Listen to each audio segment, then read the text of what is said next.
tuvimos en lo que hemos llamado el arte de entreguerras, el arte entre las dos guerras mundiales, en donde principalmente hablamos del surrealismo como la última de las vanguardias que habíamos estado recorriendo, y también estas otras manifestaciones del arte que habían surgido en el marco de Europa y de los cambios políticos intensos, importantes que se habían producido y que derivaron en la Segunda Guerra Mundial.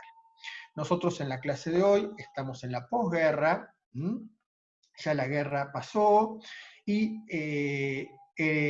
la gran potencia que emerge desde el punto de vista económico y desde el punto de vista cultural también, después de la guerra, es Estados Unidos. Con lo cual, en nuestra clase de hoy nos trasladamos, el centro del arte se traslada a New York. Hasta ahora habíamos estado en Europa, habíamos estado mucho tiempo en París, principalmente, y el desplazamiento se produce como consecuencia de una gran cantidad de artistas que durante la guerra abandonaron Europa, en muchos casos perseguidos políticamente, y fueron y se alojaron, se quedaron a vivir en los Estados Unidos, ¿sí? New York emerge como el gran centro del arte, y la Escuela de Nueva York es una de las denominaciones que hay para este primer momento, este final de década de los años 40 y la década del 50. Y en esta década tenemos como gran protagonista a lo que llamamos el expresionismo abstracto, ¿sí? Expresionismo abstracto. En donde vamos a distinguir dos conjuntos de artistas. Vamos a distinguir los artistas que están relacionados con lo que se llama pintura de acción, también conocido como action painting en nuestro medio, la pintura de acción, y luego el conjunto de artistas que trabajan a partir de campos de color, ¿sí? Es decir, en este movimiento, en esta tendencia artística que vamos a llamar expresionismo abstracto, encontramos por un lado la pintura de acción y por otro lado la pintura de campos de color. Dentro del primer conjunto, la pintura de acción, el gran protagonista, el maestro indiscutido, el iluminador es Jackson Pollock. Y este Pollock que tenemos aquí es un Pollock que pertenece a la colección del Museo Nacional de Bellas Artes nuestro. Es un cuadro relativamente pequeño para lo que va a ser la obra de Pollock en particular y la obra de los expresionistas abstractos en general. Pero tiene la importancia esta obra de dar testimonio del momento en el cual Pollock madura una enorme cantidad de ideas que había desarrollado a lo largo de su carrera para empezar a desarrollar este tipo de pintura de acción que nosotros identificamos claramente con el expresionismo abstracto. Acá lo que podemos ver, evidentemente, son líneas, manchas, colores,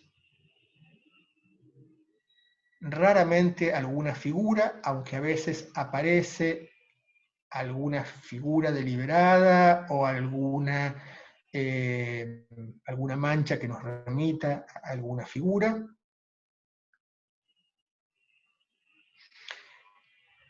Y la intención del artista es expresar emotivamente, emocionalmente, algo de su interioridad. No lo hace a partir de una imagen figurativa, no lo hace a partir de una expresión, digamos, fría y rígida, del modo en la cual habíamos visto algún tipo de manifestación durante las vanguardias. Lo hace a partir del gesto, lo hace a partir de una acción, por eso se llama pintura de acción, en donde el hecho de pintar se convierte en una actividad performática, en una actividad que involucra el movimiento no del brazo del artista, sino del cuerpo del artista alrededor de la obra. ¿Mm?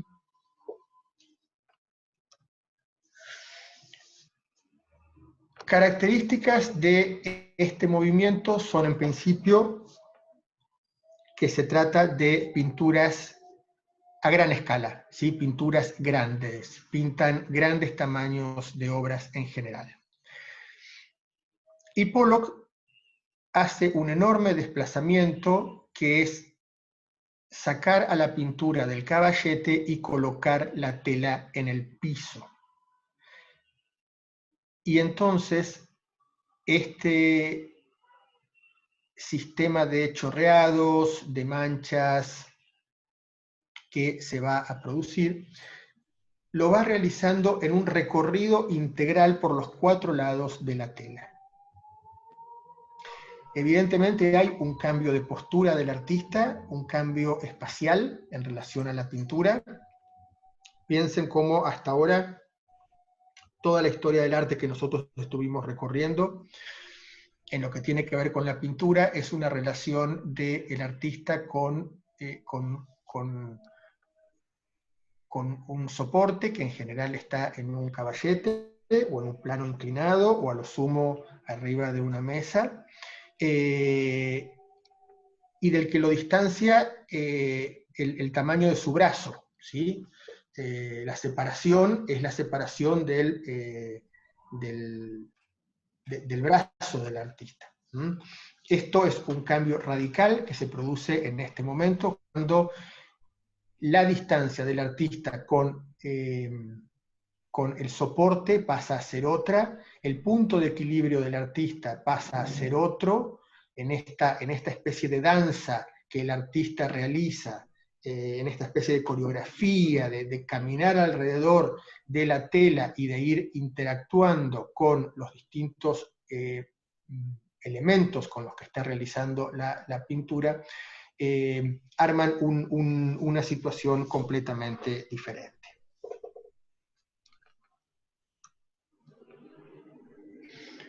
Otra característica del movimiento es la incorporación de nuevos materiales.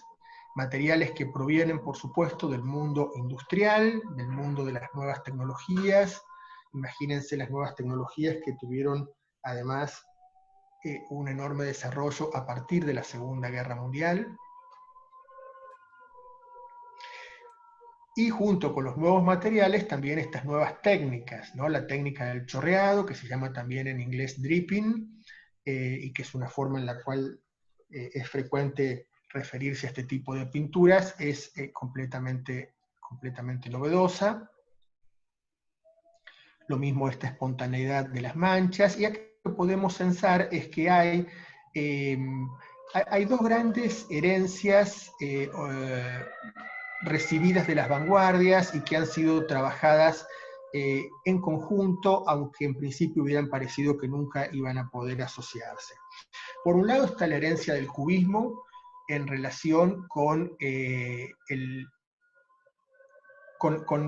la forma de concebir el plano pictórico, ¿sí? Con la forma de concebir la obra y de concebir la imagen dentro del plano pictórico. Y por otro lado está el automatismo psíquico del surrealismo, que acá tiene algún tipo de presencia en cuanto a que el artista es imposible que controle la totalidad de los movimientos que está realizando en esta acción pictórica sobre la superficie. Un elemento que también entra aquí a formar parte es el tema de la edición, en el sentido de que muchas veces estas grandes telas que se trabajaban luego terminaban siendo obras más pequeñas, dado que el artista buscaba pictóricamente seleccionar un espacio quizá más acotado, pero que lo sintiera como mucho más homogéneo y coherente. Fíjense que esta tela mide 84 centímetros de alto por 5 metros y medio. Es que Pollock desplazaba directamente el lienzo sin enmarcar en el piso del estudio, y a partir de esta puesta realizaba toda la intervención artística. Es muy interesante, hay cantidad de fotos, hay películas, hay filmaciones en donde se lo puede ver a Pollock trabajando, y es muy interesante esa acción sumamente expresiva. De ahí por supuesto viene el nombre del movimiento, sumamente, puede llegar a ser hasta violenta en algunos casos, en donde se arrojan cosas con más ímpetu, con más fuerza a la tela. Y todo esto tiene que ver evidentemente con expresar, con sacar una interioridad, no a partir de la figuración, sino a partir de crear una imagen que sea evocativa, que tenga la fuerza de eso que está intentando ser comunicado.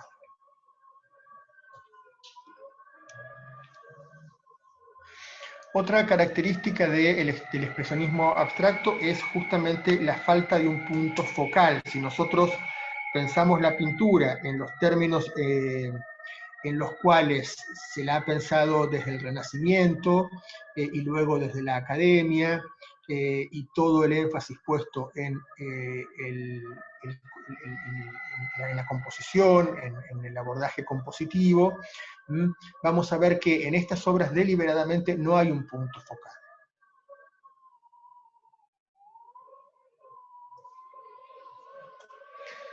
Se trabaja todo el tiempo con una iconografía no figurativa, conceptual. ¿Me escuchás? Atención con los volúmenes, por favor, apaguen los audios. ¿Se me escucha, Alejandro, bien? Yo escucho bien, sí. Te quería avisar que hay un ruido de un viento o de un zumbido de fondo. No sé si es una ventana Sí, abierta o algo de no, eso. no, eso es mi casa habitualmente cuando hay sudestada. Ah, ok. Sí, no lo puedo cambiar, está todo Ah, ok. cerrado y hay un viento tremendo. Perdón, cumplo en avisarte porque me estaban diciendo en el chat, pero bueno, no hay problema. Sí, disculpen. Eh, Pensé que este microfonito a lo mejor iba a ayudar un poco a que eso no fuera tan fuerte, pero aparentemente no. Voy a intentar yo hablar un poco más fuerte, así tapo ese ruido. Acá subyace una idea muy importante en este grupo de artistas norteamericanos, que es la idea de que después de los desastres de la guerra, después de lo que ha significado la Segunda Guerra Mundial, el arte tiene que empezar de nuevo. ¿Sí? ¿Qué se puede decir? ¿Qué puede seguir diciendo el mismo tipo, la misma concepción artística anterior a la guerra, después de todo lo que ha sucedido? Esta idea está, por supuesto, apoyada por una cuestión estratégica muy fuerte, y es que Estados Unidos ve el enorme beneficio que hay en este desplazamiento del centro del arte desde Europa hacia Nueva York, y también después va a ser hacia la costa oeste. Y claramente todo el resto del siglo XX va a estar determinado por la obra de distintos artistas norteamericanos. Hay una especie de desencuentro entre los artistas norteamericanos con los artistas europeos de esta época, y justamente el cuestionamiento es la respuesta que no han dado en todo caso frente a las atrocidades de la guerra, sobre todo frente a los artistas de línea abstracta y geométrica. Por eso este expresionismo abstracto busca comunicar, ¿sí? No recurre a la imagen, pero sí busca evocar una imagen que sea lo suficientemente expresiva de un hecho universal, de un elemento universal compartido por muchos. Ninguna de estas pinturas es un grito a la manera de lo que ha sido el grito famoso de Munch. Pero sin embargo, muchas de estas obras pueden interpretarse como gritos, pueden interpretarse como enojos, pueden interpretarse como distintos estados anímicos sin necesidad de una figuración tan precisa.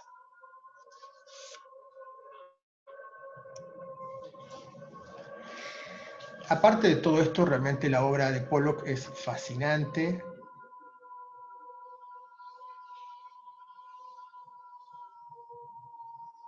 No todo tiene la espontaneidad que nosotros imaginamos, que si cuando termina la clase ponemos una tela en el piso y empezamos a chorrear cosas, nos va a salir esto.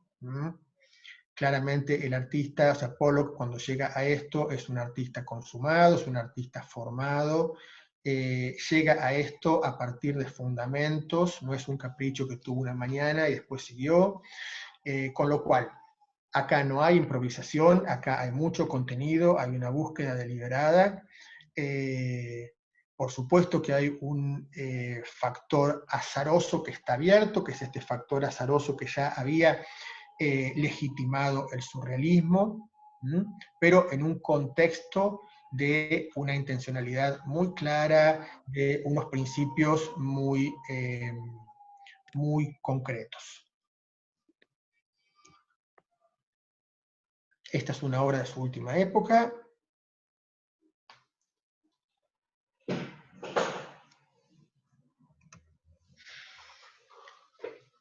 Y ahí llegamos con Pollock. Otro de los grandes nombres que podemos encontrar dentro del expresionismo abstracto es Willem de Kooning, un artista holandés radicado en los Estados Unidos, un artista muy formado en la figuración. Ustedes acá pueden ver que claramente hay un resto de figuración y él no va a negar totalmente la figuración. En algunos cuadros no van a aparecer imágenes figurativas y en otros sí. Y lo que va a trabajar justamente es una especie de negación de la figura y el fondo. Y la va a trabajar siguiendo estos mismos principios que habíamos revisado recién, en una proporción de gran escala, con materiales y técnicas renovadas, en donde no va a haber una inquietud por buscar el punto focal de la composición, y sí donde la carga va a estar puesta en el elemento expresivo que van a tener esas pinceladas, esos colores, esas chorreaduras, las líneas, y hasta la organización de toda esa cantidad de elementos en la composición.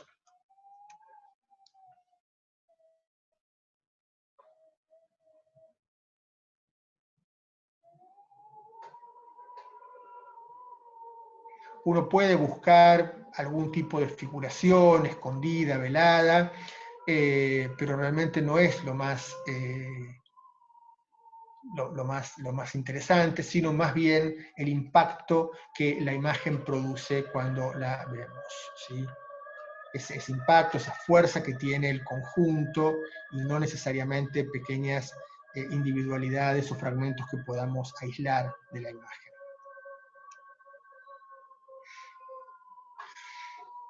De Kooning lo que hace es trabajar grandes pinceladas, realmente habilita la brocha, ¿no? La brocha como ese pincel de obra, casi un pincel de pintar paredes, grueso, importante, en donde muchas veces con un par de esas brochas resuelve el cuadro. Evidentemente, tampoco es tan automática y tan rápida la composición como visualmente nosotros creemos que lo es.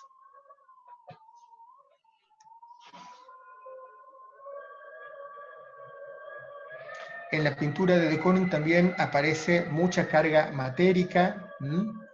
Es una pintura con cuerpo, con solidez. esa carga de materia que nosotros habíamos visto mucho, por ejemplo, en Van Gogh, como una característica del post-impresionismo, bueno, acá vuelve a aparecer.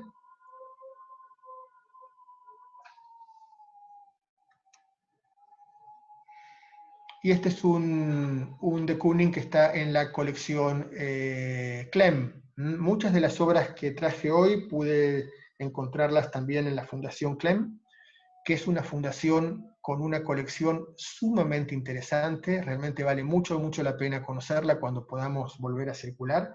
Está frente a Plaza San Martín en Capital, y justamente es una colección que abarca estos periodos de posguerra que nosotros estamos recorriendo.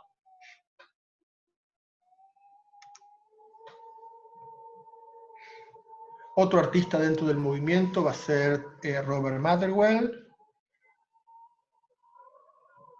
Como ustedes pueden ver, dentro de este movimiento no hay un estilo, sino que cada artista mantiene su individualidad, su imagen, y las características en común son estas que he ido mencionando en cuanto al tamaño de la obra, la novedad de las técnicas y de los materiales, por supuesto que una imagen que no recurre a la figuración, y sí la espontaneidad, la pintura de acción, es decir, una actitud del artista muy, muy activa, muy enérgica, en relación con lo que quiere pintar.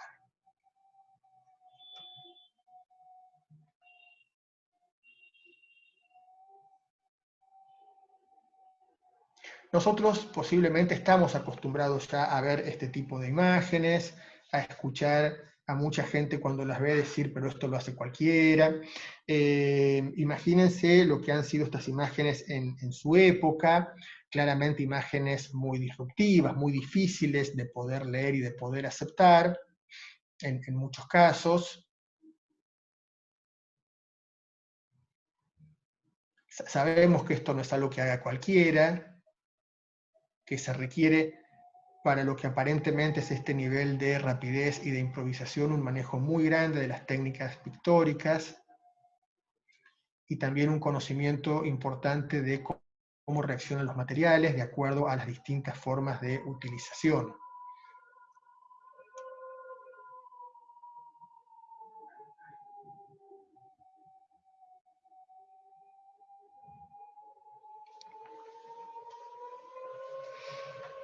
Básicamente lo que nosotros encontramos es gesto, línea, color, forma. Todo esto, estos cuatro elementos puestos al servicio de una expresividad, y una expresividad que se considera universal. Es decir, si lo expreso de este modo, todos podemos entender eso que estoy expresando. Son reacciones emocionales, ¿no?, que se supone que compartimos entre todos.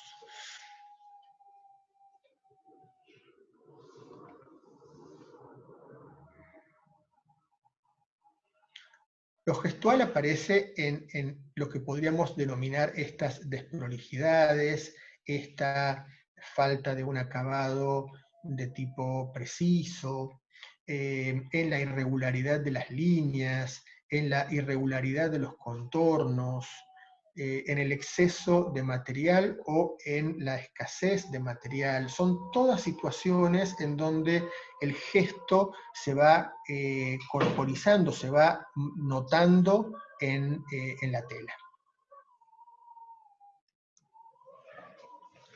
Otro artista de esta tendencia es Franz Klein, y esta es una obra también del Museo Nacional de Bellas Artes nuestro, una obra extraordinaria, una obra del periodo de madurez de Klein.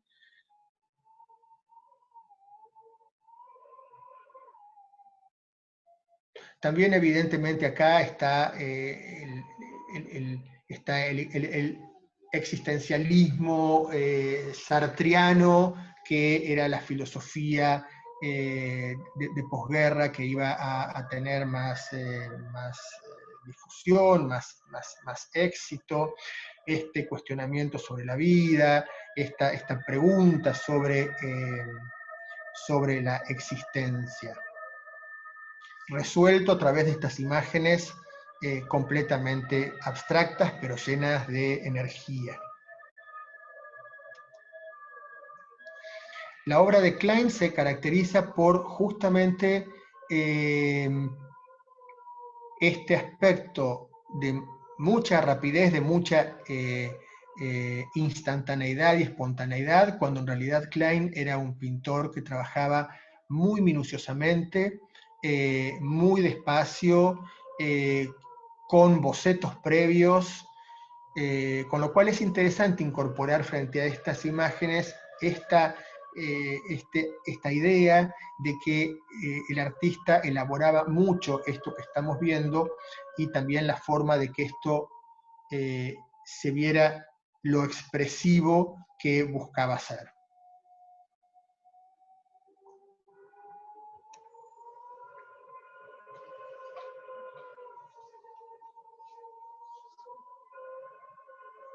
Trazos muy fuertes, hay algún elemento que nos podría hacer pensar en la caligrafía japonesa,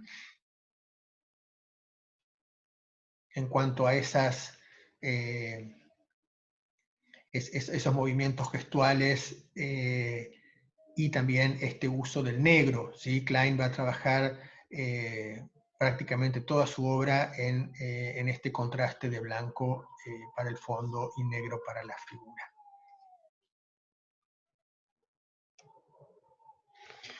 ¿Bien hasta acá?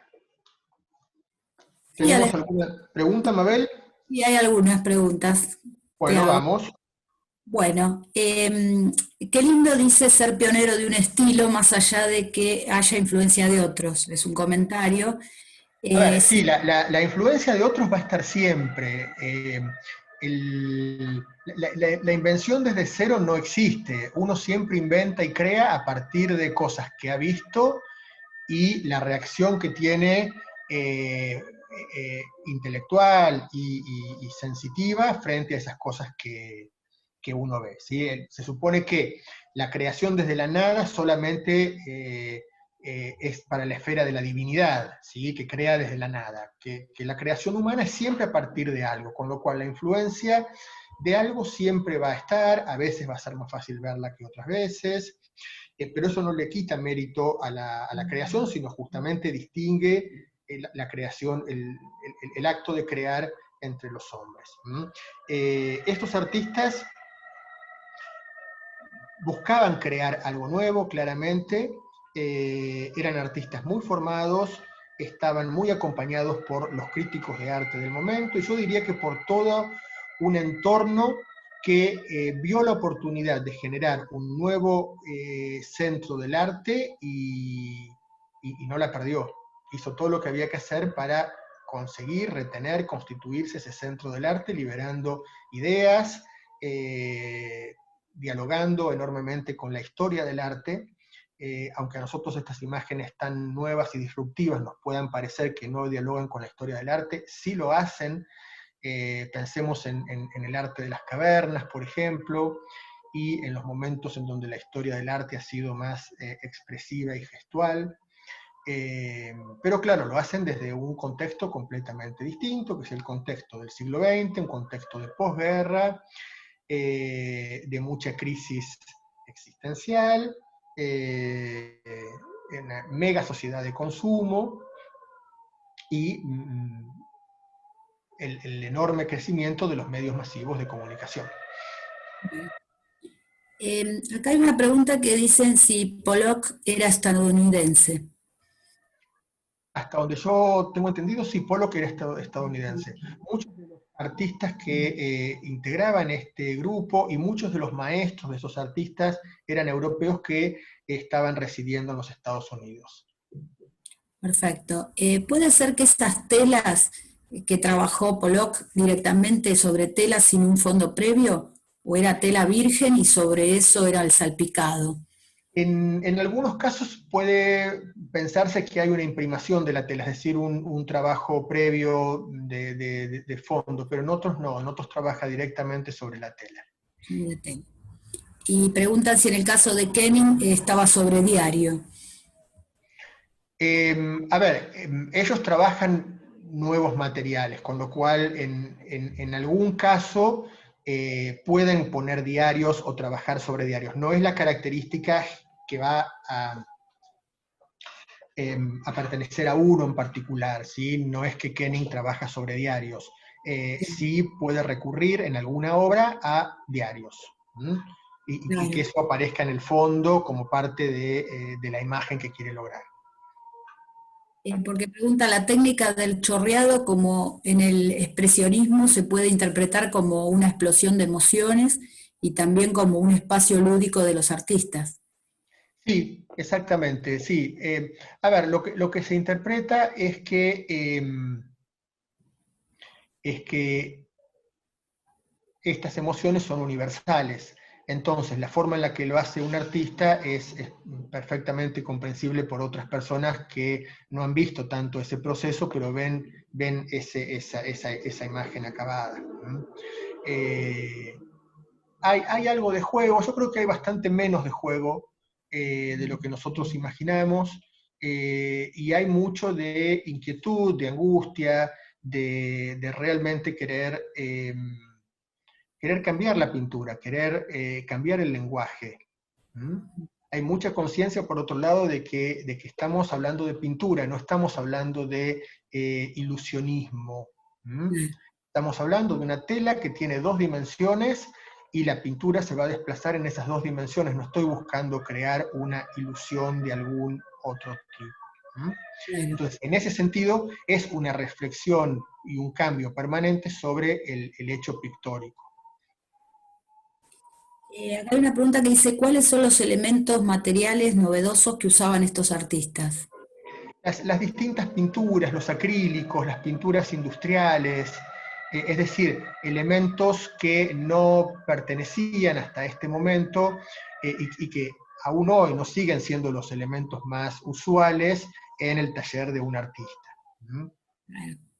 Y también no solo a nivel pintura, sino por ejemplo el tipo de pinceles, el tipo de cepillos, el tipo de escobas, ¿no? Estos elementos que a lo mejor existen en otras disciplinas, pero que no son los más característicos dentro de la pintura. Claro. Acá hay otra pregunta que dice, nombró el gesto lineal gestual, decía, gesto, línea, color y forma. Esos eran Sí, los gesto, línea, color y forma. y forma. Que provenían de bocetos previos. En algunos casos sí, en otros no. Por ejemplo, Pollock no trabajaba con bocetos previos y Klein sí trabajaba con bocetos previos. ¿Mm? Por eso, es interesante tener en cuenta que nosotros estamos agrupando dentro de un movimiento a una cantidad de artistas que para nada buscaban trabajar parecido, que para nada conformaban un movimiento del modo que podríamos decir que los impresionistas conformaban un movimiento. ¿Sí? Se los agrupa porque en el mismo lugar, en la misma época, tenían inquietudes similares y recurrían a algunos procedimientos en común similares. ¿Mm? Pero Sí. en todos los casos hemos visto imágenes muy distintas. Si uno, digamos, uno claramente no confunde un Pollock con un de Kooning, ¿sí? Una vez que uno vio un Pollock, ya tiene la imagen de Pollock. ¿Mm? Sí. Acá preguntan si Lee Krasner, que era la esposa de Pollock, puede ser identificada con este movimiento o lo excede. Yo la verdad que no conozco la obra de ella. Sé que ella es la esposa de Pollock. De hecho, a partir de que ellos se casan y se van a vivir juntos afuera de New York, es que comienza esta etapa de Pollock que nosotros estuvimos revisando hoy, que es la etapa, digamos, más importante de su carrera, pero la obra de ella no la conozco tanto. Así que eso lo tengo pendiente. Bueno, no hay otra pregunta, Alejandro, por ahora. Bueno, genial. Seguimos entonces, seguimos dentro del expresionismo abstracto, pero ahora nos Perdón, ¿puedo cambiamos hacer una al... consulta? Le estaba por Sí, escribir.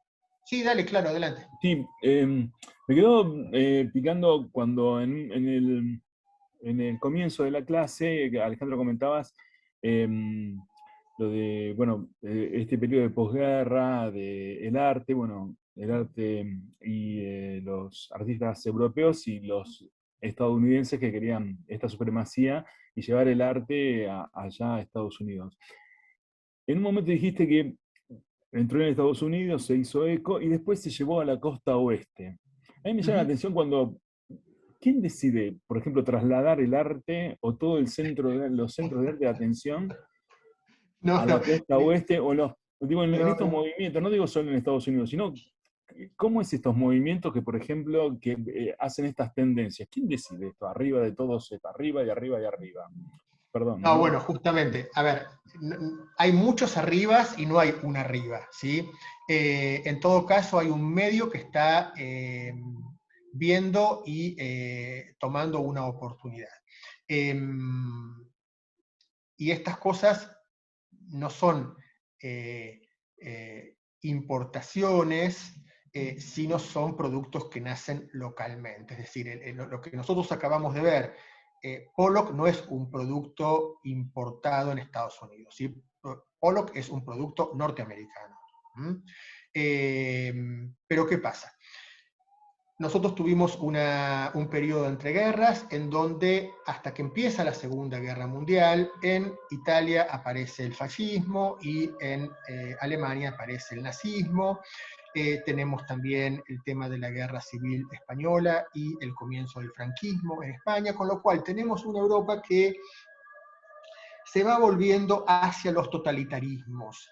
Esto podemos también acá incluir a Austria, a los países que rodean a estos países donde tienen unos surgimientos totalitarios más fuertes.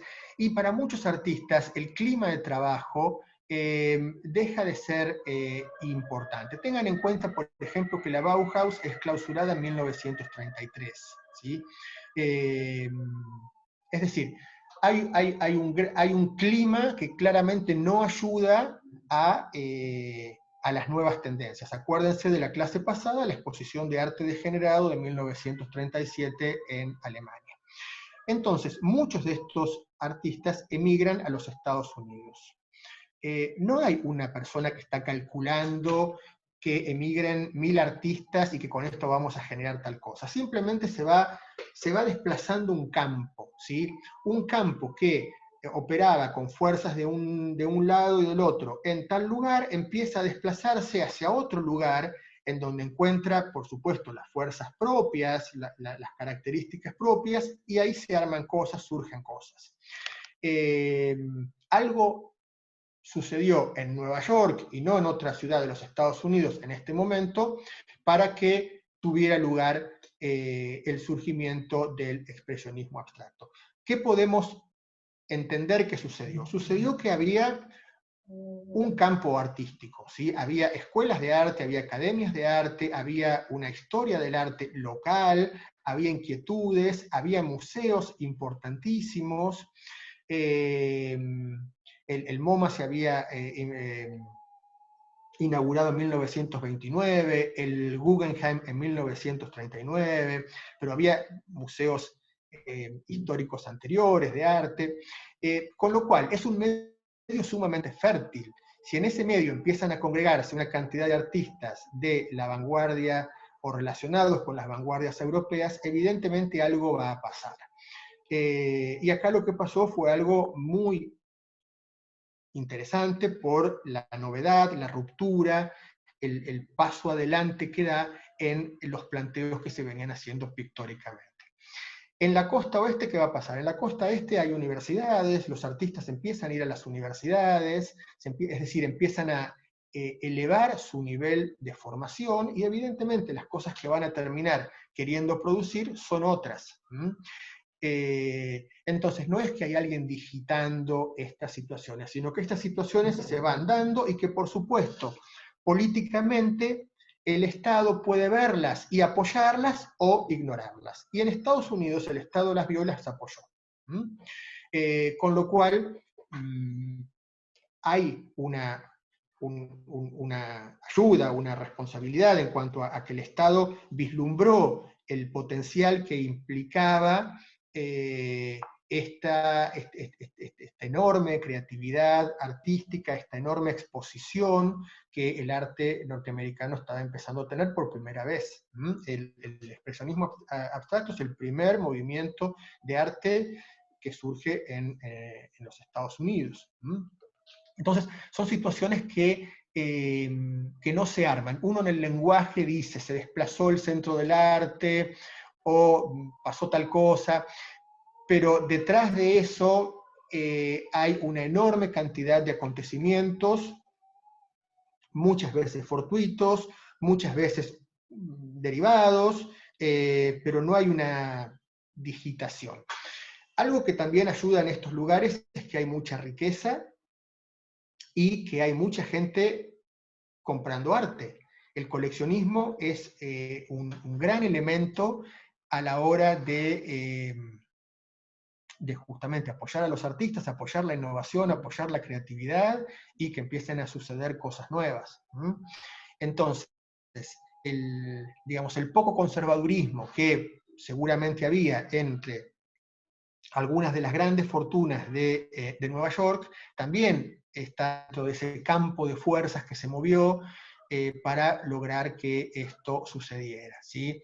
Yo recién conté que en el 39 se inaugura el Guggenheim. El Guggenheim es una de las grandes fortunas norteamericanas y evidentemente grandes colecciones de arte, gran cantidad de dinero puesto en apoyar las artes y la consecuencia es esta. Cuando hay un Estado, una sociedad que apoya el arte, aflora la creatividad humana. Entonces se junta dinero, se junta educación muy buena y de alto nivel, se juntan museos, se junta talento hay en todas partes, con lo cual haces una sumatoria y aparecen estos movimientos que vamos viendo. No es tan fácil generar este tipo de desplazamientos. Imagínense, por ejemplo, Europa, todos los intentos que ha hecho y sigue haciendo por recuperarse el centro del arte, y sin embargo no ha sucedido, ¿no? Hoy igual hay un planteo bastante más global, bastante menos afincado en una ciudad, pero New York sigue siendo el gran epicentro, junto con Londres posiblemente.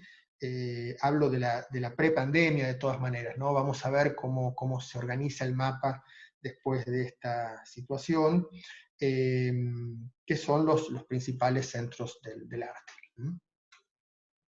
Bueno, avanzo con entonces el segundo conjunto, que es el segundo de los campos de color, ¿sí? Dentro del expresionismo abstracto. El gran protagonista de este conjunto es Mark Rothko, ¿sí? Un artista, bueno, fantástico, también con una imagen que enseguida vemos un Rothko y ya sabemos reconocer el resto, ¿no? Una imagen que se va a reiterar. Va a trabajar imágenes rectangulares, apaisadas. Lo que nosotros estamos viendo y lo que se denomina en campo de color, justamente, son estas geometrías, fíjense ustedes, con bordes completamente blandos, ¿sí? Esto es importante porque después la geometría va a derivar la geometría de borde blando de la geometría de borde duro, y van a ser dos tendencias completamente distintas. Acá la geometría la vemos en que simplemente reconocemos un rectángulo, que están formados por una enorme cantidad de capas de color, de capas de colores, que generan esta sensación de veladura, esta sensación de misterio, de interioridad, y que organizan el plano de tal modo de integrar los bordes del cuadro y de que se arme una totalidad en donde no haya un hundimiento, un retroceso de la parte central de la pintura a partir de la aplicación de estos colores, ¿no? Rothko lo que crea justamente es lo que hace justamente es cuidar esta planimetría, que no haya un centro que se destaque por sobre un borde. Hay una integración de todo el plano pictórico en su obra. Y estas obras lo que fundamentalmente hacen es invitar a una contemplación, invitar a una inmersión personal adentro de la obra, y en esta acción lo que generan es una nueva actitud por parte del espectador, ¿sí? Uno a esta obra no se acerca a buscar cosas que estén ocultas, ¿sí? Sino que se acerca a un clima. Uno entra, de repente está inmerso, está rodeado por un clima anímico, un clima psicológico, que está dado por el color, por las combinaciones de color, y no solo las combinaciones de color adentro del mismo cuadro, sino las combinaciones de colores que hay dentro de cada uno de los campos de color, con estas sucesivas capas de pintura con las que el artista los va definiendo.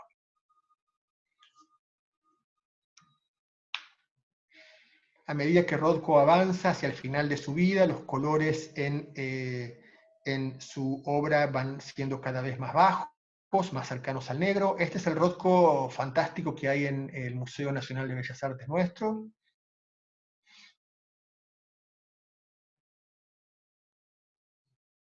Aparentemente la gran pregunta de Rothko es en relación con la muerte, en relación con la vida puesta en el extremo justamente de su finitud, y siente que toda la pintura habla de la muerte. En este sentido del cuestionamiento, de la pregunta existencial,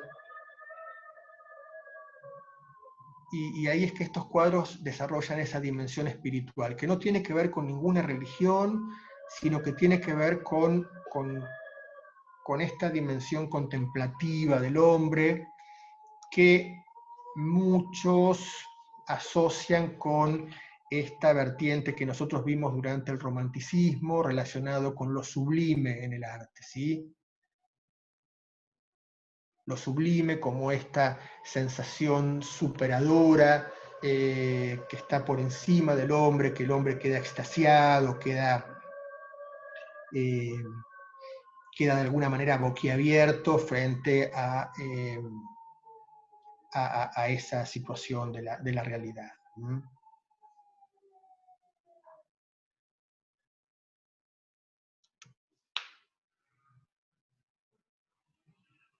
Ven que son siempre campos de color que se desplazan de forma horizontal, con bordes completamente blandos, un cromatismo súper rico en cuanto a que está creado a partir de una sucesiva cantidad de capas de color.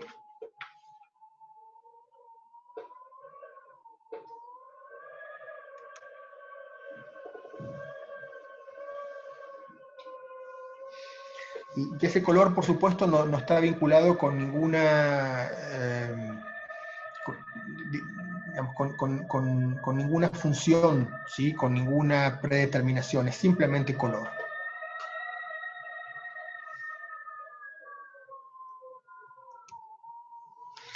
Y dentro de este conjunto de campos de color, el otro gran artista que destaca es Bernard Newman.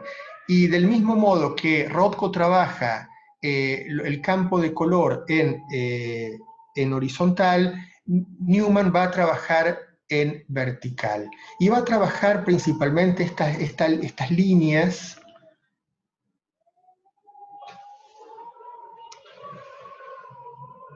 quizá acá es difícil ver que hay una línea dentro de este campo blanco, ¿sí? Una línea, si avanzamos visualmente desde la derecha hacia la izquierda. Esta línea, por un lado, es la que crea el espacio en la obra.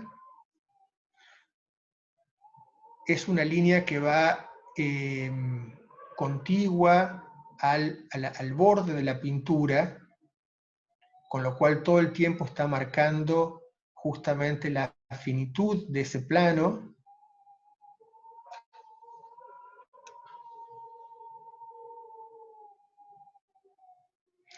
Y estas líneas, que tampoco son líneas duras, sino que son líneas que tienen, que tienen carácter, que hay una gestualidad, solo que es una gestualidad completamente distinta,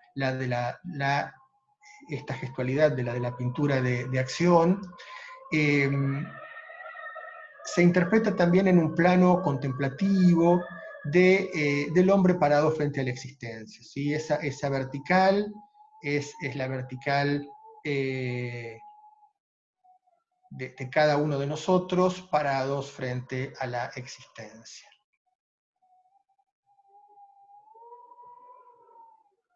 Se interpreta también esta vertical como esta herencia, esta transmisión que hay de arriba hacia abajo en relación con la historia del arte.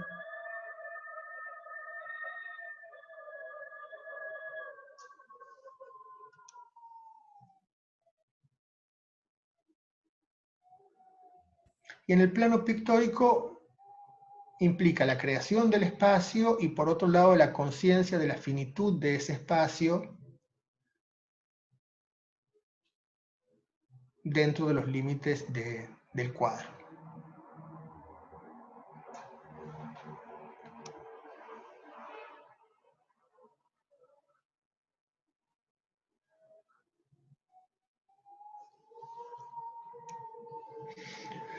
Ha hecho escultura también, esta es una escultura muy famosa de él, fíjense que mantiene la gran fuerza en la vertical.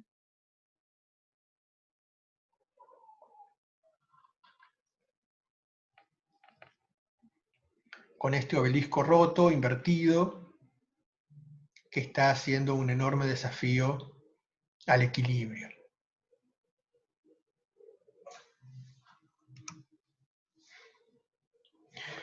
Y ya por fuera de estos grupos, tenemos a artistas que están dentro de la abstracción, pero buscan una geometría bastante más definida. Son obras difíciles de mirar a través de imágenes, porque tienen unos tratamientos cromáticos muy, muy sutiles y realmente no se los capta bien de este modo. Estas son las obras que justamente apoyan la idea que en todos los trabajadores de museos tenemos, que la obra hay que verla en la realidad. Usamos estos medios porque son los medios que nos permiten conocer obras, conocer imágenes, aprender, pero digamos, la contemplación estética es presencial, no es remota.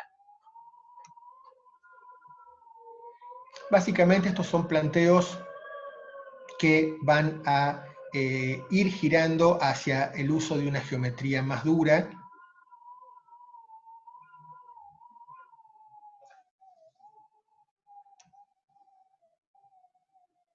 Frank Stella es un artista también muy conocido dentro de esta línea.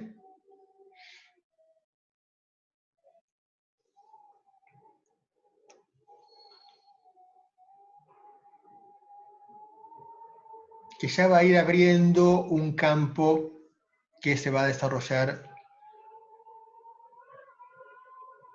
con mucho éxito y con una enorme variedad de artistas, y asociados ya después a otro tipo de búsquedas y de intereses también.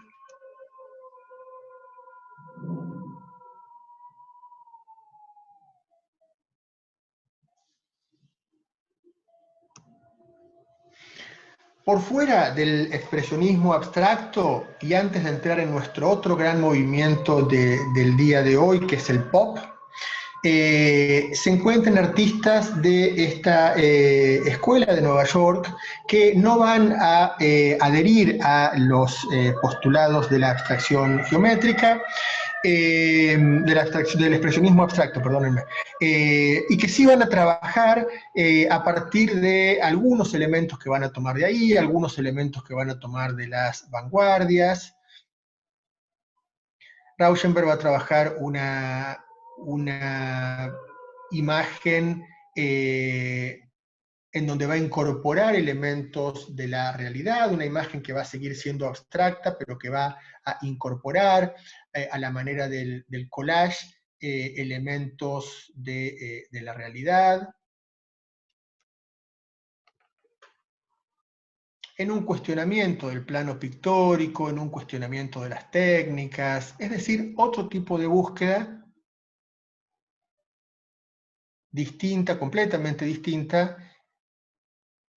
y de alguna manera en oposición y en rechazo a lo que acabamos de ver del expresionismo abstracto. Fíjense que hay elementos pegados, o sea, la técnica cubista del collage y la técnica cubista del assemblage, que es unir elementos distintos para hacer una composición.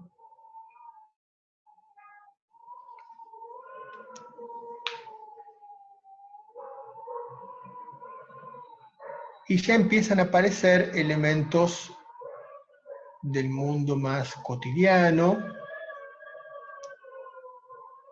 Y otro de los grandes artistas por fuera del expresionismo abstracto es Jasper Johns, que va a trabajar elementos muy, muy comunes de la cultura norteamericana,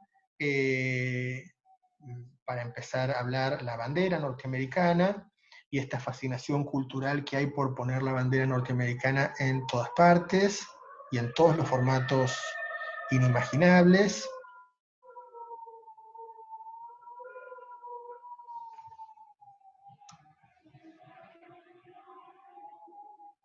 Ven que es una pintura con una gran elaboración, esos colores no son plenos, están completamente texturados y trabajados a partir de superposición de colores. Evidentemente hay una geometría por las características del objeto bandera, pero claramente hay un intento de cambiar el contexto de objetos habituales, de objetos conocidos, y cambiar la percepción que podemos tener de esos elementos comunes. Aquí trabaja números, también con técnicas nuevas, ¿no? La encáustica es una técnica que es la aplicación del color a partir del calor, ¿sí?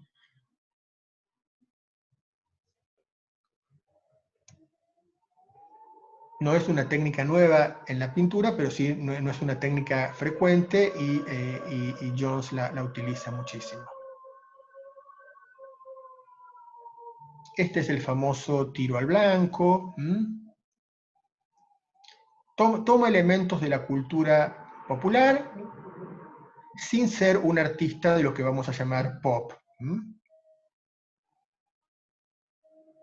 Es una obra geométrica, pero no tiene la intencionalidad del expresionismo que vimos recién, ni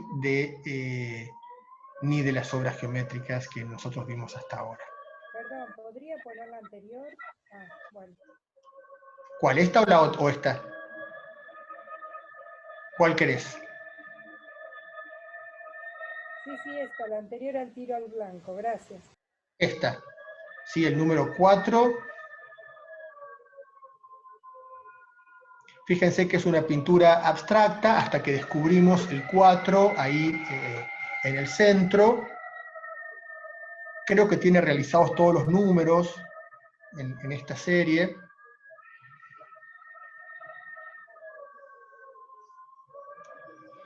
Evidentemente son artistas que trabajan en el mismo medio, con lo cual hay elementos en común que podemos encontrar. Bueno, y hasta acá llegamos con esto, ¿sí?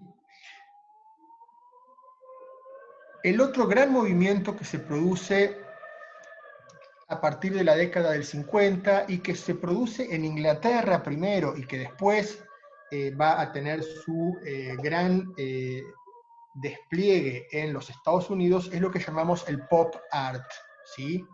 El pop art nace en Londres a mitad de la década del 50, sociedad de posguerra, sociedad en donde hay una, digamos, una muy buena calidad de vida en comparación a lo que había sido el periodo anterior a la guerra, y en donde la sociedad cada vez está más caracterizada por el consumo y por la presencia de los medios masivos de comunicación, principalmente la televisión, que ha desplazado a la radio. Los periódicos, por supuesto, y la cantidad de revistas que empiezan a producirse. Con lo cual estos artistas lo que hacen en principio son unos collages, tomando elementos de revistas, de diarios, de la vida cotidiana, de alguna manera deudores del Dada, del movimiento dadaísta, ¿sí? Con esta idea de crítica social.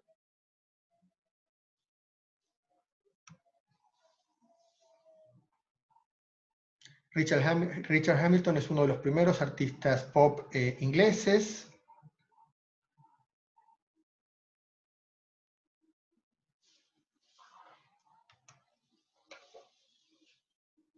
Y en donde aparece con mucha claridad, sí, perdón,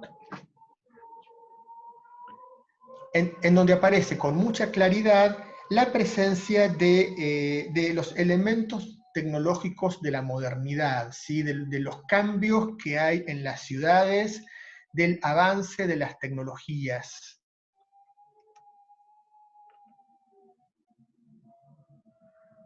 Es una época a partir de la cual los cambios tecnológicos empezaron a acelerarse paulatinamente hasta la actualidad.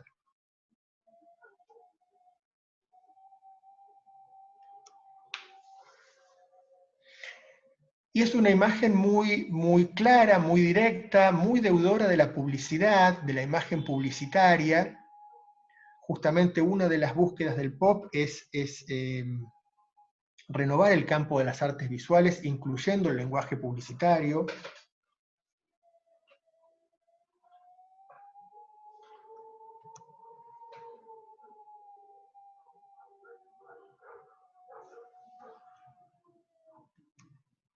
Y así llegamos a los Estados Unidos con la figura indiscutible de Andy Warhol,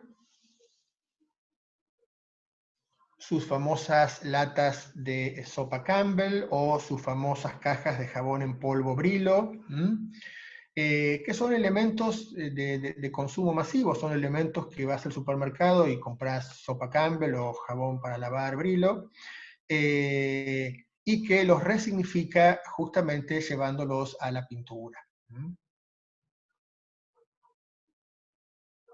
En principio es un rechazo enorme hacia lo que acabamos de ver en la primera parte de la clase, hacia el expresionismo abstracto, hacia sus ideas de universalidad, y es asumir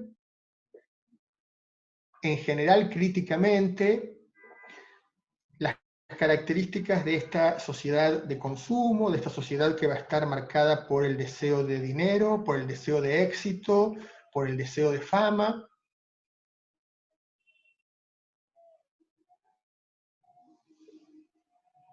Evidentemente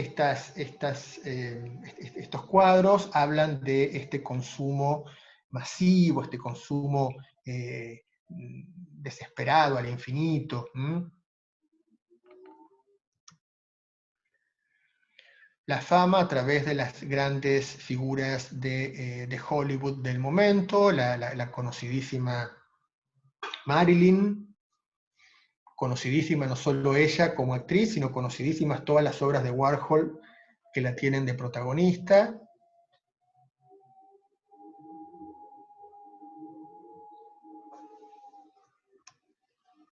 Fíjense que una característica de este movimiento pop es la apropiación. Esta es la Marilyn de Warhol, y esta es la Marilyn que otro artista hace de la Marilyn de Warhol.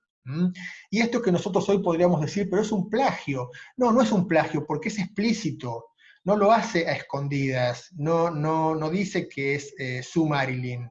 Es la Marilyn que hizo Warhol en el año 64, y él la vuelve a hacer en el año 68 y la firma, ¿sí? Esta apropiación, tomar algo ya hecho, a la manera de lo que nosotros vimos en el dadaísmo como el ready-made, pero acá es apropiarlo, es una de las características del arte pop. Seguimos con Warhol, este es Warhol, y es Liz Taylor. Y fíjense que en nuestro país tenemos una famosa pintada por Warhol, que es Amalia Lacroze de Fortabat. Este cuadro está en el Museo Fortabat, está en la entrada del museo, de hecho. Y claramente es un estamento lindísimo acerca de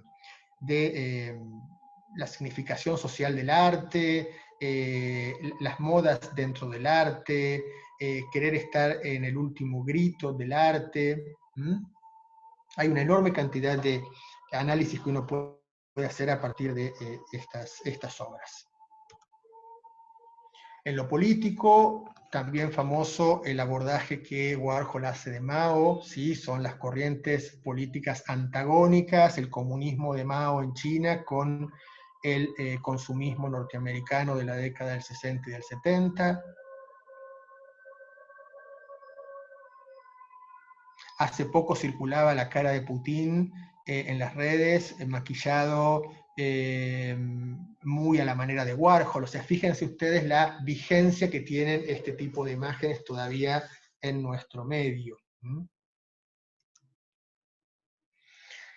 La historia del arte, acá estamos con la última cena de Da Vinci, y por supuesto la toma, la resignifica con técnicas que vienen del mundo de la publicidad también, como la serigrafía, que es un grabado realizado a partir de telas, y es una obra que busca ser muy del momento. No busca convertirse en una obra maestra. Y lo interesante es que en este periodo el pop lo que introduce como temática es también todo el cuestionamiento de la política, en este caso con, por ejemplo, la silla eléctrica, un gran tema de debate en Estados Unidos, la pena de muerte. Estamos en la época del fin de la guerra de Vietnam, del movimiento hippie. También se introduce, ¿no? No es que lo hace Warhol en particular, sino que los artistas de este momento introducen al ocuparse de lo cotidiano y de lo popular, la problemática racial en los Estados Unidos. Una problemática que nosotros cuando la leemos nos parece que nos estamos equivocando, que no puede ser así. O sea, la vigencia que tuvo, que tiene, de hecho, pero que ha tenido hasta la década del 60 de una manera que parece demencial. Y también todo el tema de las disidencias sexuales, que cuando aparecían en el arte lo hacían de una manera más bien velada, pero acá va a ser de una forma muy concreta y muy explícita. David Hockney es un artista inglés, tendría que haber puesto esto dentro del pop inglés, pero la verdad es que él va a trabajar muchísimo en los Estados Unidos. Es un artista que todavía vive.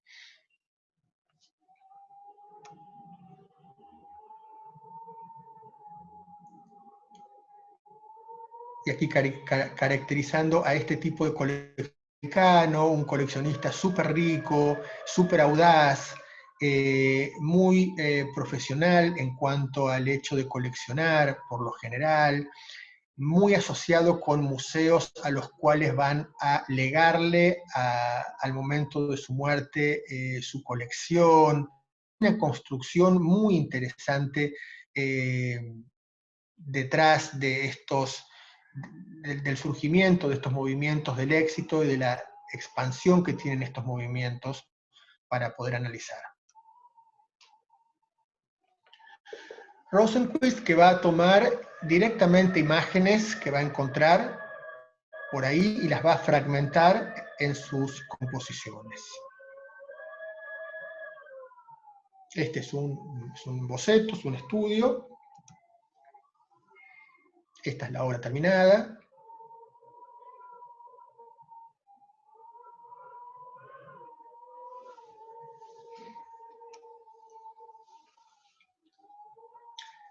Hay color, hay movimiento, hay apropiación, hay repetición también como una característica, juxtaposición, que también lo habíamos visto como parte del movimiento surrealista, espaguetis y pasto. Si no fuera una clase de arte diríamos surrealista, pero sabemos que esto no es surrealista, que esto es pop. Esta juxtaposición de dos elementos, bueno, que tienen algún parecido si lo buscamos muy finamente. El impacto de la publicidad en la vía pública, la publicidad en los medios de comunicación.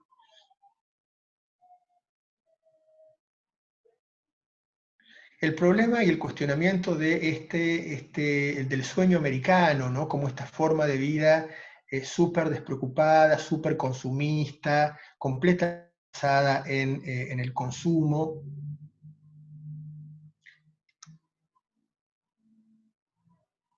Y con Rushka, por ejemplo, aparecen estos grandes íconos de la época, como es, bueno, por ejemplo, el cine, o las estaciones de servicio, parte de este enorme despertar económico va a ser la construcción de carreteras de punta a punta del país y las estaciones de servicio necesarias para poder cubrir esos trayectos.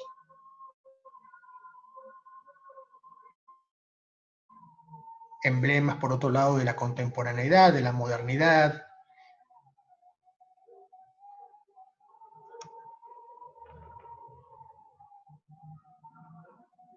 Elementos cotidianos, banales, digamos, que a veces van a estar pintados, otras veces van a estar directamente puestos sobre la superficie. Esta también es una obra de la Fundación Clem, de la colección Clem.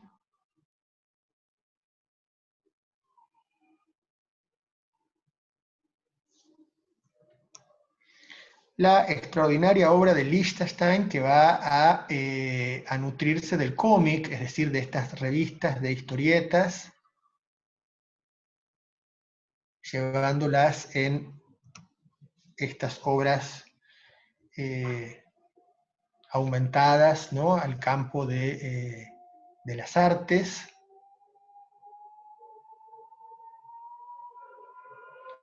Estas imágenes de las viñetas están acá reproducidas, están pintadas muy minuciosamente.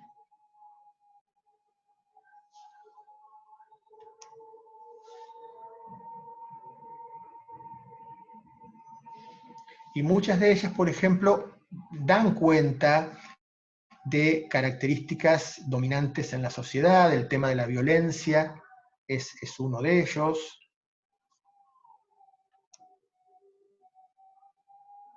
Fíjense toda esta maquinaria de guerra.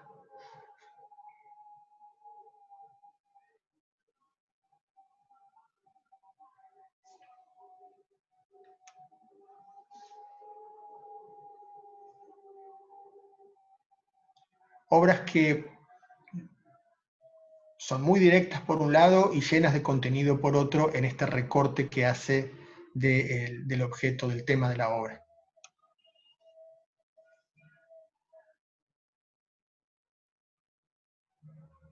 Cosas que hemos visto en las vanguardias se filtran por todos lados y van a ir viendo cómo son incorporadas de múltiples maneras.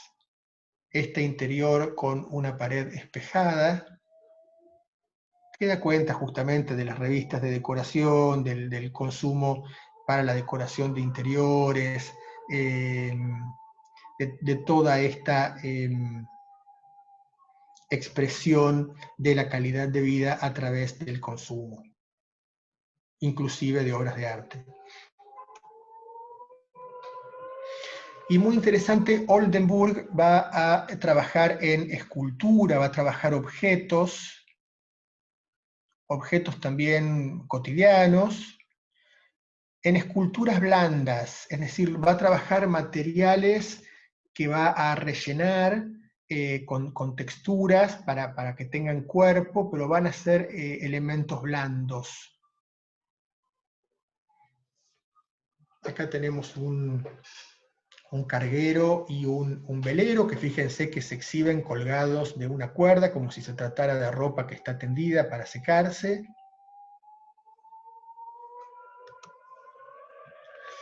Y estas esculturas blandas del teléfono público de la época, ese teléfono negro grande que funcionaba con monedas.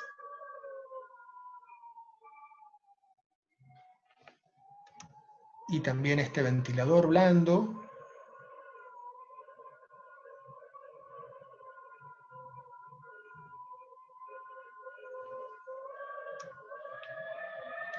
Acá tenemos el interior del Guggenheim de New York, del Museo Guggenheim de Nueva York.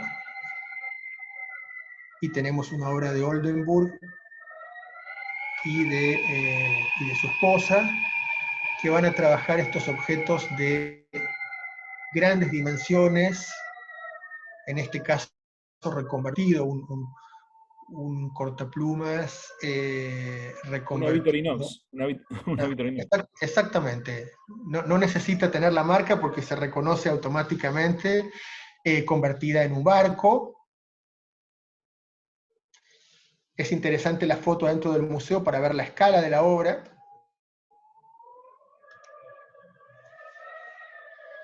Esta también es una escultura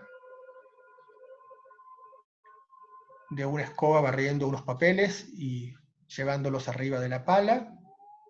Hay muchas obras de estas emplazadas en jardines de esculturas en los museos. Un sello que dice Free, libertad, el sello por la libertad.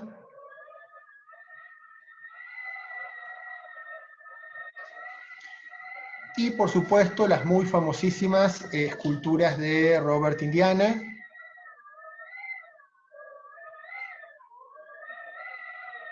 traducidas a todos los idiomas.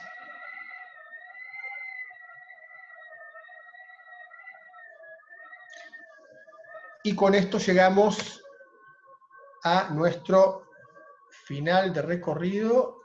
¿Dónde está esto? Final de recorrido, aquí. Por estas décadas del 50 y del 70, recorriendo estos dos grandes movimientos que las estructuran, el expresionismo abstracto y el pop. Quedaron muchas cosas que pasan en esta época que no vimos, pero las vamos a ver en la clase que tenemos sobre arte norteamericano, ¿sí?